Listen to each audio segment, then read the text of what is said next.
नमस्कार, आपका स्वागत है स्टॉक मार्केट चैट चैनल में।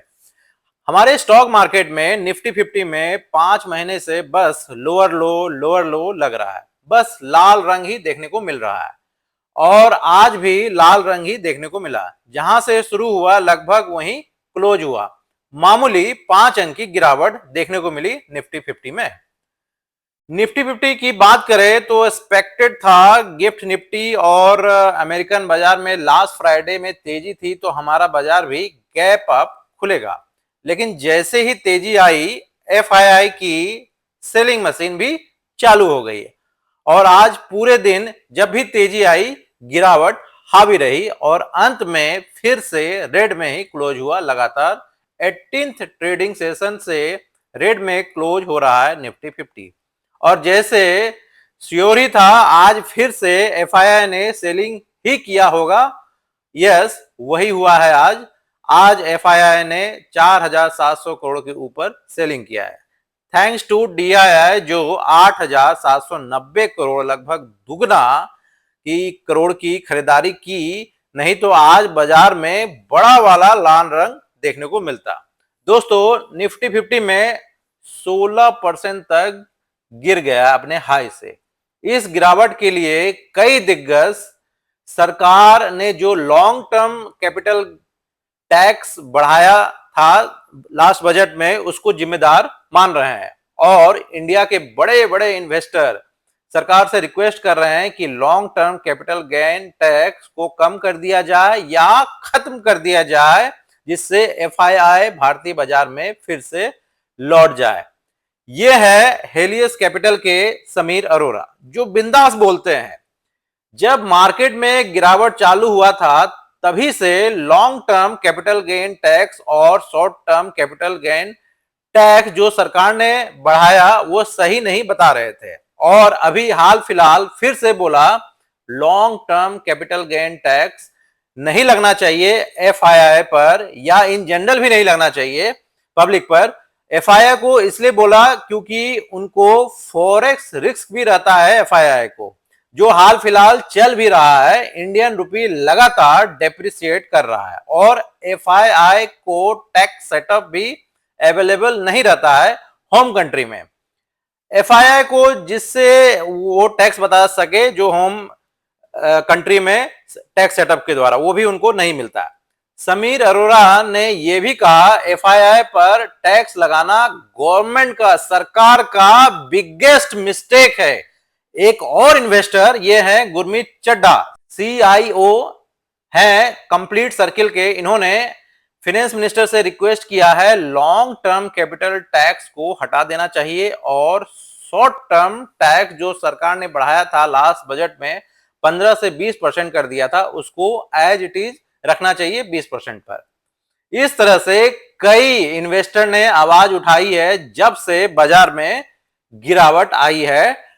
टैक्स सिस्टम भारतीय बाजार को ज्यादा नुकसान पहुंचा रहा है ऐसा मानना है कई दिग्गज पार्टिसिपेंट्स जो बाजार में इन्वेस्ट करते हैं।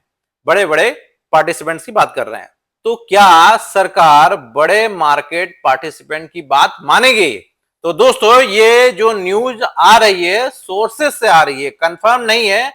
बिग डिस्क्लेमर, सरकार अभी वेट एंड वॉच मोड में है और सरकार अभी ऐसे इमीडिएट प्लानिंग नहीं है कि लॉन्ग टर्म कैपिटल टैक्स को घटा दिया जाए या खत्म कर दें।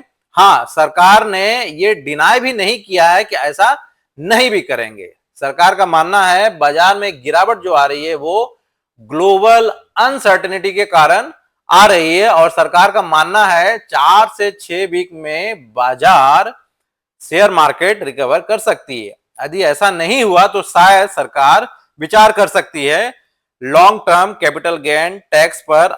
अब देखते हैं सरकार कैसे गिरते हुए बाजार में फिर से जान फूकेगी। वैसे एफआईआई की सेलिंग में रत्ती भर असर नहीं पड़ रहा है हाल के गिरावट में और अभी जो भी हो रहा है ये 4-5 महीने से। तो दोस्तों, आपको क्या लगता है बाजार के गिरावट की क्या मेन वजह है? आप कमेंट बॉक्स में बताइए। आज गिरते बाजार में कुछ निफ्टी 50 के दिग्गज कंपनी 52 वीक लो हिट किया है। वैसे 52 लो वीक कई शेयर हिट भी कर रहे हैं और जैसी गिरावट चल रही है मे भी आगे भी आपको देखने को मिल सकता है। एनीवे, आज जो 52 वीक लो हिट किए हैं 50 को, उसको देखते हैं। रिलायंस इंडस्ट्री जो सबसे बड़ी कंपनी है भारत की, रिलायंस इंडस्ट्री ने आज 52 वीक लो हिट किया है। लास्ट 1 ईयर का आप रिटर्न देखिए, रिलायंस इंडस्ट्री का निगेटिव में रहा है, वो भी बहुत थोड़ा मोड़ा नहीं, 22% डाउन रहा है। वैसे रिलायंस इंडस्ट्री 2024 में कई सालों बाद, 2024 जो साल गैप बीता हुआ है उसमें कई सालों बाद निगेटिव रिटर्न दिया है, जबकि रिलायंस इंडस्ट्री भारत की सबसे बड़ी कंपनी है और ब्लू चिप कंपनी है। वैसे रिलायंस इंडस्ट्रीज को अभी हाल फिलहाल में सिप मोड में इन्वेस्ट किया जा सकता है, लॉन्ग टर्म में एक अच्छी कंपनी भी है। वैसे इसको बताने की कोई जरूरत नहीं है, इंट्रोडक्शन देने की जरूरत नहीं है, आप सभी को पता है। निफ्टी 50 की एक और दिग्गज कंपनी, यस, एशियन पेंट्स ने आज 52 वीक लो हिट किया। देखिए 2129 का लो लगाया, लेकिन बाद में अच्छी रिकवरी आ गई, जहां से खुला था शेयर एशियन पेंट का फिर से वहीं आ गया। एशियन पेंट्स स्टॉक भी फिसड्डी रहा है। लास्ट 6 मंथ्स का रिटर्न देखिए, 30% से ज्यादा गिर गया है। एशियन पेंट की गिरावट तब से शुरू हुई है जब से बिरला ओपस कंपनी कंपटीशन में आ गया, तब से शेयर में लगातार गिरावट देखने को मिला है।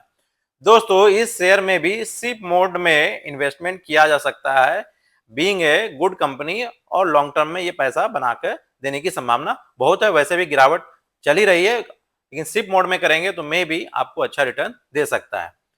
एक और दिग्गज कंपनी निफ्टी 50 का, वो भी आज 52 वीक के नियर अबाउट लो लगाया है, यस, टाइटन। आज टाइटन का स्टॉक भी नियर टू 52 वीक लो लगाया।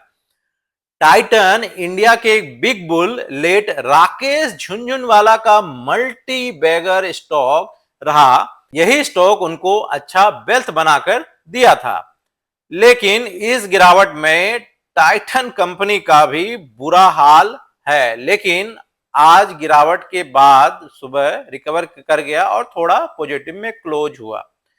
इस स्टॉक को भी सिप मोड में लॉन्ग टर्म के लिए इन्वेस्ट किया जा सकता है। दोस्तों, इस वीडियो में मैंने जो भी स्टॉक्स डिस्कस किया हूं उसमें किसी तरह का कोई परचेज या सेल या एवरेज किसी तरह का कोई रिकमेंडेशन नहीं है। आपको आज का वीडियो अच्छा लगा तो आप इस वीडियो को लाइक, सब्सक्राइब, कमेंट और शेयर कर सकते हैं। धन्यवाद।